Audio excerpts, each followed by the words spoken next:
Hello, Tiger fans. Don Gubbins from the Wendell Phillips Center on the campus at the University of the Pacific, talking with the Tigers assistant coach Lindsey Moore, and entering her second year with the Tigers program this year. And Coach, good to have you with us again today. Yeah, thank you. And the Tigers, I want to talk to you a little bit about this season. The Tigers 19-13 from last year, bring everybody back except Mila Lee and a couple of seniors, Chelsea Leidy and Tyler King, that graduated. But you have 4 returning starters from a team that won 19 games last year and 10-8 in conference. Went all the way to the second round of the WNIT tournament. So a lot of talent coming back, and then you're infusing a lot of new talent as well. So you've walked the walk. You at the University of Nebraska, going to the big dance 3 out of your 4 years there, and experience not only playing internationally but at the professional level with the Minnesota Lynx as well. So from your perspective, what do the Tigers need to do collectively as a team, as a coaching staff, to take that next step? I know Coach Davis really wants to get into the top half of the WCC specifically. So how do you use the preseason to build and mold this team with so many new players and so much talent to get ready to compete and take that next step in the WCC? I think the biggest thing is that we have to get better every single day. I think that's the biggest thing, is that you can't have dips in your practices, and day to day there has to be carryover day to day. You know, the coach I played for at Nebraska would always say, if we didn't have that the grade of a practice, she'd be like, you guys just lost the game today. And it really does come down to those practices. Even though you think you have so many of them, if you don't string them together and get better every single day and build on the previous day, you're not going to fulfill what you set ahead of yourself as far as goals, as far as what you envision the end of your season looking like. You're not going to have those things if you can't string it together day by day, game by game, and get better every single day. Yeah, and how do you communicate that so it doesn't wear thin on the players mentally per se, but how do you individually as a coach and as a staff, how do you continue to work and drill that in with the players on this team on a daily basis? You know, obviously I think it's just having a high standard every single day. For myself, I want to make sure that I'm bringing energy for our team. I know that they're going to be working hard.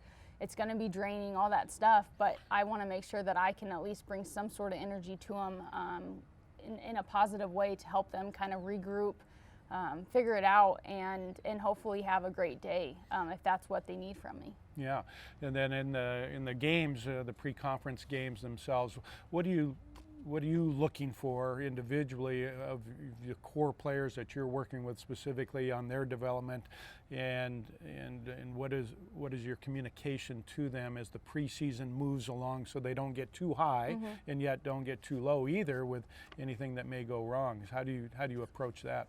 I think the biggest thing is just stressing consistency. For instance, we don't need our guards to try to all go out and score 25 points a game.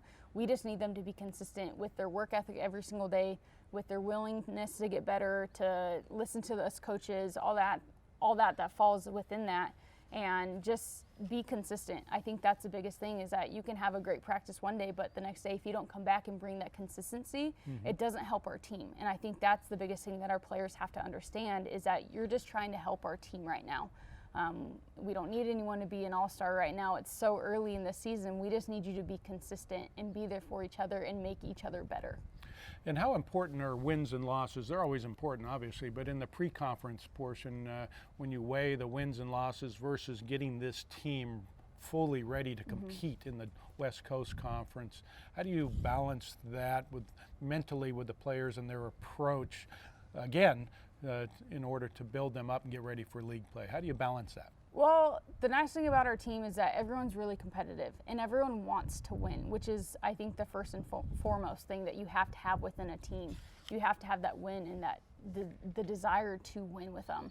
I definitely think that just getting them to buy into Bradley's ideas and system early is going to be the biggest thing, because if we can be consistent within our practices and the way that we're teaching them, then those wins are going to start to add up without us having to focus on just winning, if that makes sense. Sure. Yeah, and then I'm always curious during the timeouts, how much does Lindsey Moore voice her opinions and her voice in the huddles during timeouts? Because certainly I hear Coach Davis and I hear Coach Starr a lot, but I don't always get a chance to listen in the full minute break there. How much does Lindsey Moore get involved with the timeouts on instruction and vocal instruction to the team? To the team in general, I kind of go through Bradley in that sense. Starr will always take the first kind of part of the timeout. And it's nice because then Bradley and I get to have a conversation about offensively kind of what I'm seeing, what he's seeing, just kind of going back and forth on what we think is going to continue to work or what we might need to change.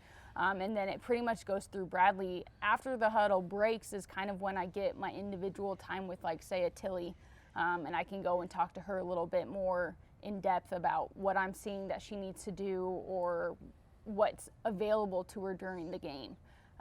But for the most part, you know, Bradley just is Bradley, you know, and he's going to continue to do great things for them and instruct them the way that they need to be. And then from a success standpoint, from your vantage point, as you look at the upcoming season, how would you define success for this team early on before practices even started? But do you have, without putting pressure on anybody, but how would you define a successful year? You know, I think for this team, and I've said it to our coaching staff, I've said it to be honest, people outside of our family. I have high expectations for this team, and I want those to be known and set early, because I think it's something that's attainable, and it's something that they should think about. I know we want to think day to day, but getting them to that goal of what that looks like. So for me, I want to finish top 3 easily in the conference. I want us to get to 20 wins or more, and I want to go to the NCAA tournament. I think that's more than fair with the roster and the team that we have and everyone that fills our family. You know, I think we should all have that expectation. Sure, yeah. Well, that sounds great. My calendar's free in late March. Perfect, mine too. Okay. All right, from the Wendell Phillips Center, I'm Don Gubbins with Coach Lindsey Moore. Lindsey, thank you for your time as always. Thank you. We'll talk to you next time. All right.